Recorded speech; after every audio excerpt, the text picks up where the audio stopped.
let's make sure that that is done in a universal manner. So again, if any policy that expands coverage, which it would, reduces costs, which it would, particularly if you give it the ability to negotiate for prescription drug rates, which Medicare does not have today, but it needs, and it would save costs, and improve the effectiveness of care. I think that, at least that would be a good idea to have on the table. That's great, thank you for that. A second question, if you become governor here, what would your position be on communities' ability to ban fracking in their area? Well,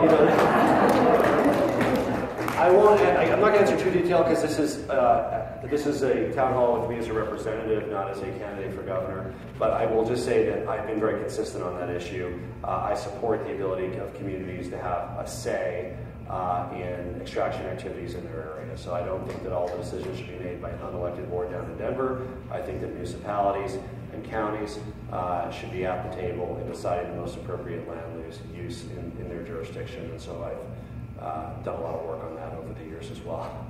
Thank you for that.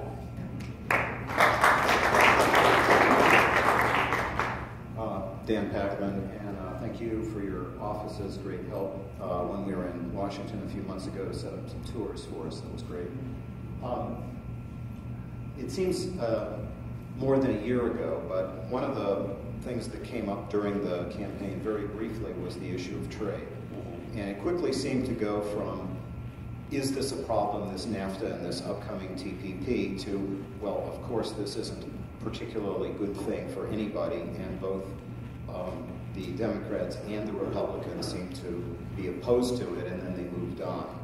And so what I find very frustrating is that this is an extraordinarily complex field. And I don't think you have a couple of weeks here to respond in detail. But it's easy to find fault with things. It's hard to find fault relative to an alternative. And so my concern is that with the TPP being dismissed by, it seems, all people in Washington because of political necessity, that we have ceded 20% of the Eastern trade to other forces that will not be under our control. And yes, maybe our agreement wasn't going to be great, but now it may be even worse. So I was just wondering what your thoughts on that would be. It's a very good question.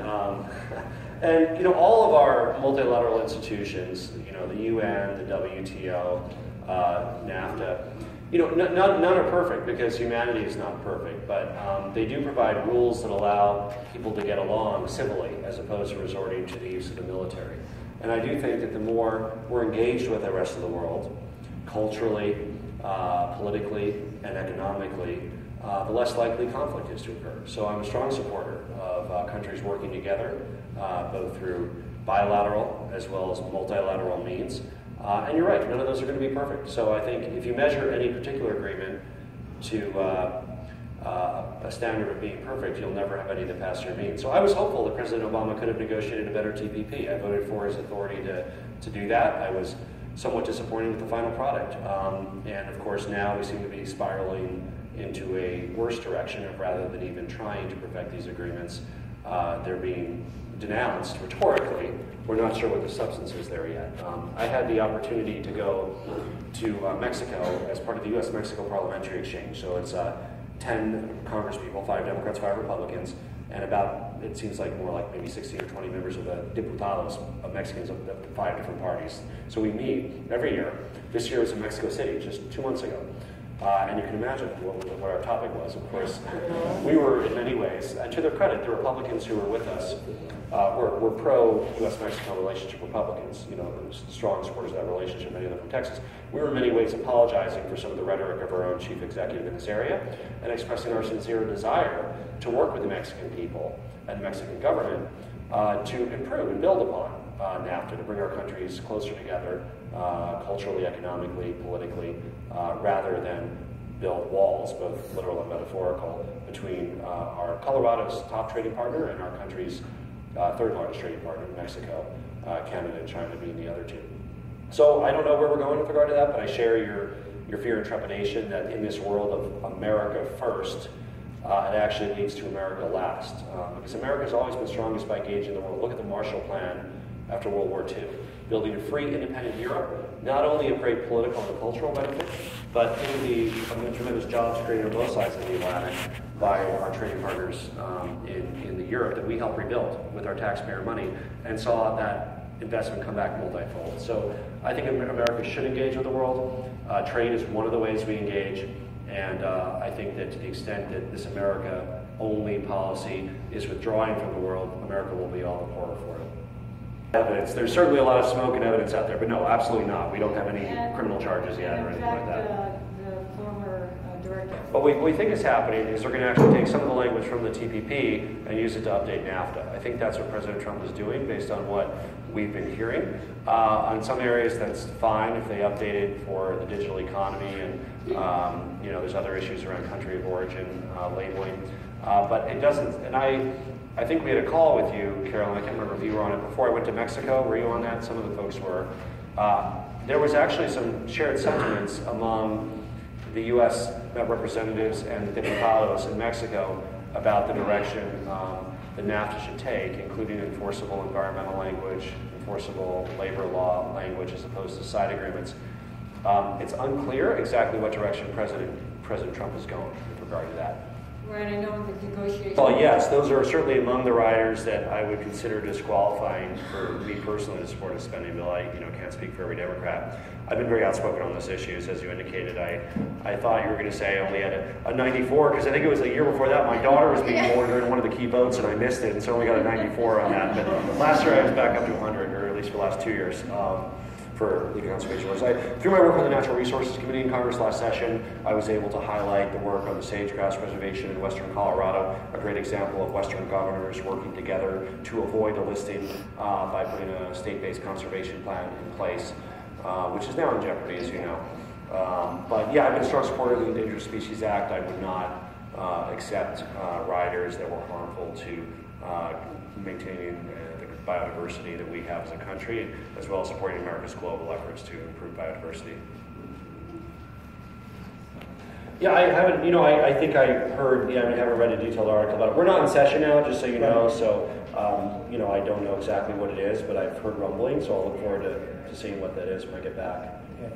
You don't have a thought about it yet? I don't know what it is yet, Kenneth, honestly, right? So, I know probably less about it than you. I just heard that maybe my colleagues will do this. I don't think it's been written yet, as far as I know, or if it has been, I haven't looked at it yet. Well, I think many in this room would hope that you would support it. Thank you. I think, Kenneth, and what I said, I think clearly, and I think we all should speak clearly, I hope, and many Republicans join Democrats in doing so. What the president said was inappropriate. It was beneath the dignity of the office.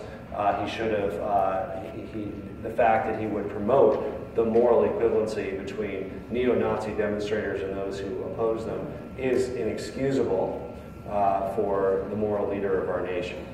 So I would say that, I have said that. If that's what it says, I'd support it. If it says something different, I don't know whether I will, but I'm very clear in my statements. Hi, thanks for being here. Jerry Pinsker. On the Affordable Care Act, what Trump has said is he may not fund the reimbursements to the insurance companies that cover the subsidies. Now, just I think the other day he said he would do it for this month. But what my concern is, and I don't know if Congress can do anything, it's in the law that the insurance companies get reimbursed, yet he is taking it upon himself to say, I don't know if I'm going to fund it. What can Congress do to make sure that those subsidies are continuing until the act changes? And that's a great question. So that's in our no labels problem solvers plan. So our 20 Democrats, 20 Republicans saying we're going to congressionally appropriate this spending and remove the authority of the president to tie it up. Under the current law, as the executive branch and the administrative, he does have that authority. So now the key check on that is the political side of things. It would be him who's causing this healthcare system to crumble and become less affordable for families, were he to wield that tool. With this guy, I don't know. I mean, a normal guy, a normal president, you'd say, well, why would they do that? I would hope that people would judge him harshly were he to literally force people off of healthcare by denying them the subsidy, which is their only means of affording insurance.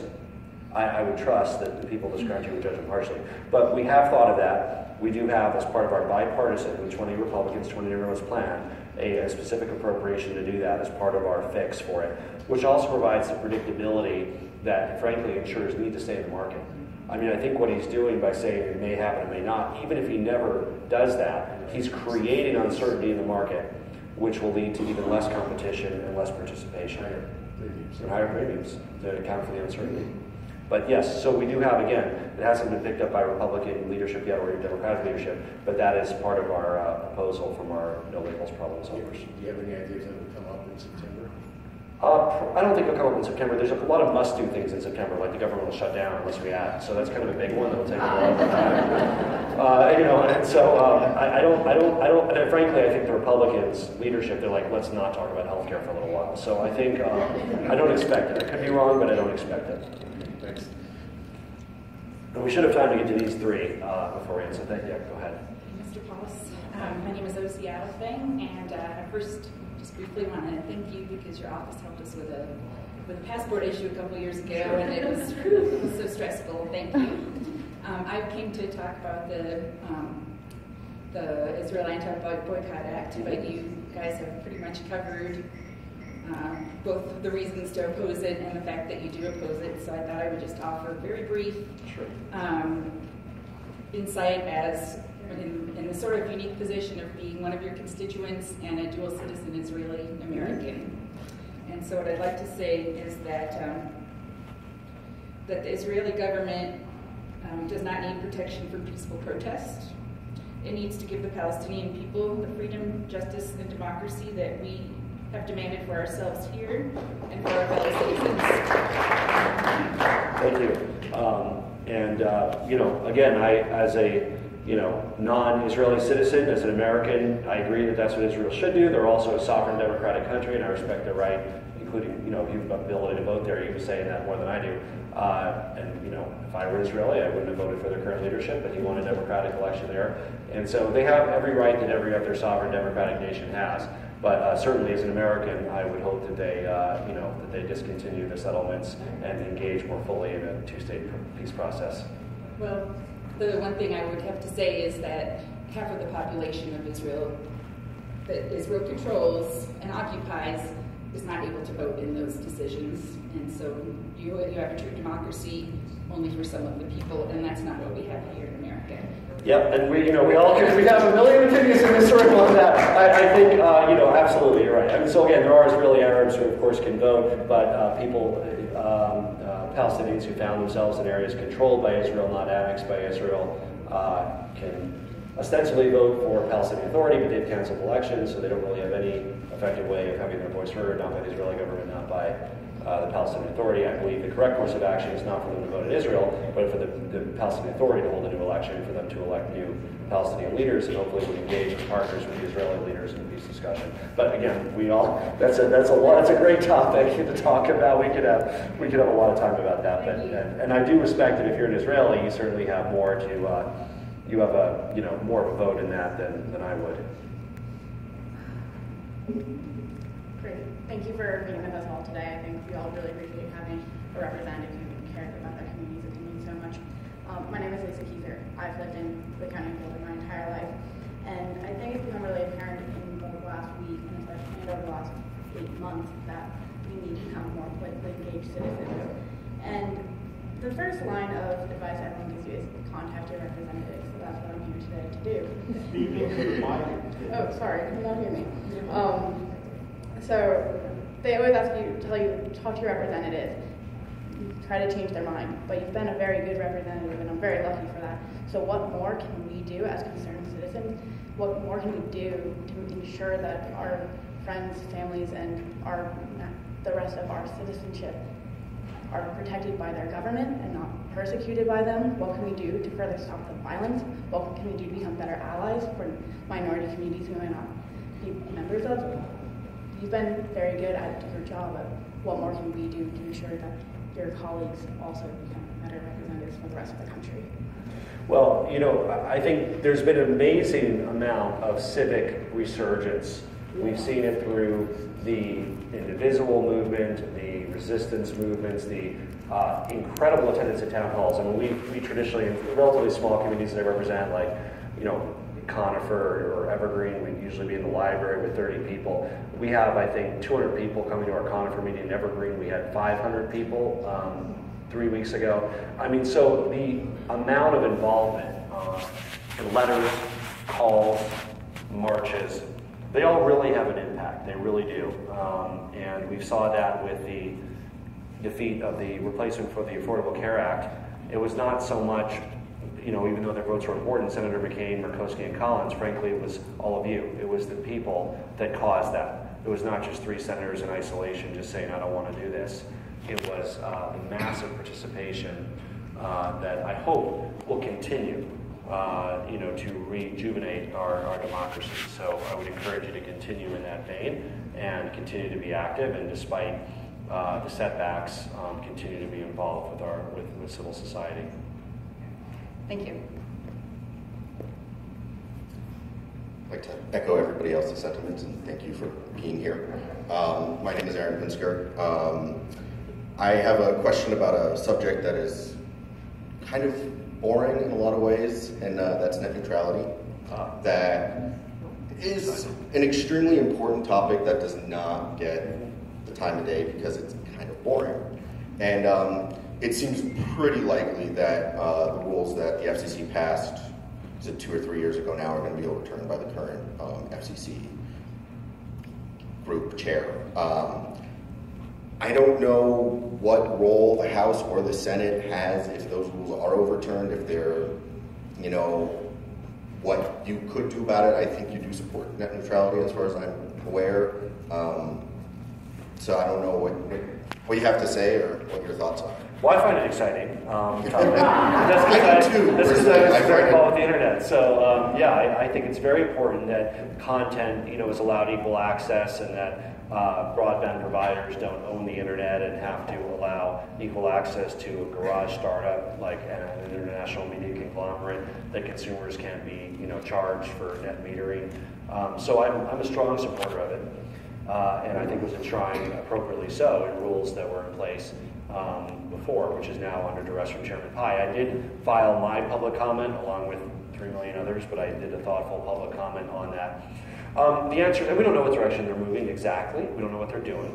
But yeah, there is a statutory alternative, and it moves to a statutory discussion. If they do move towards some type of repeal, if you recall, there are those on the side seeking to repeal the rules who say, we're supportive of the concept, but it should be done in statute, not in rule. Well, we have to call their bluff now and say, okay, well, let's do it in statute, not in rule. So if we can find a way to ensure a free and open internet through legislative action, we do have support for that concept. But yeah, the most effective way that it is being done is through rule. And so it would be a major setback, in all honesty, if those are repealed.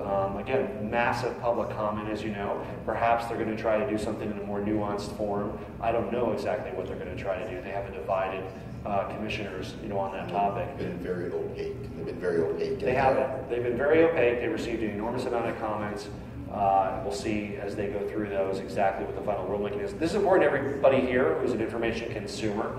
What it means is that when you buy internet access, generally through, let's say, Comcast or a satellite provider, it's no longer internet access per se, it's your provider's version of the internet that they choose to offer to you, which could in fact mean that behind the scenes, a certain provider of broadband videos is paying them to have faster access into your home, somebody else is not. Might allow you to stream from some sites and not from others, because in effect it wouldn't be one cohesive internet. It would be kind of a series of different internets depending on who the provider was and whether they had a separate economic arrangement with the broadband provider. So it's very problematic for the concept of a free and open internet, which has brought the world so much and will continue to, and is a source of dynamic disruption, and will continue to be. So I'm going to do everything I can. I offer public comment. That's all I can do over there. Once that's done, I will absolutely, if need be among those in Congress who are trying to champion a statutory basis for net neutrality. So thanks for that. Thanks for that final question.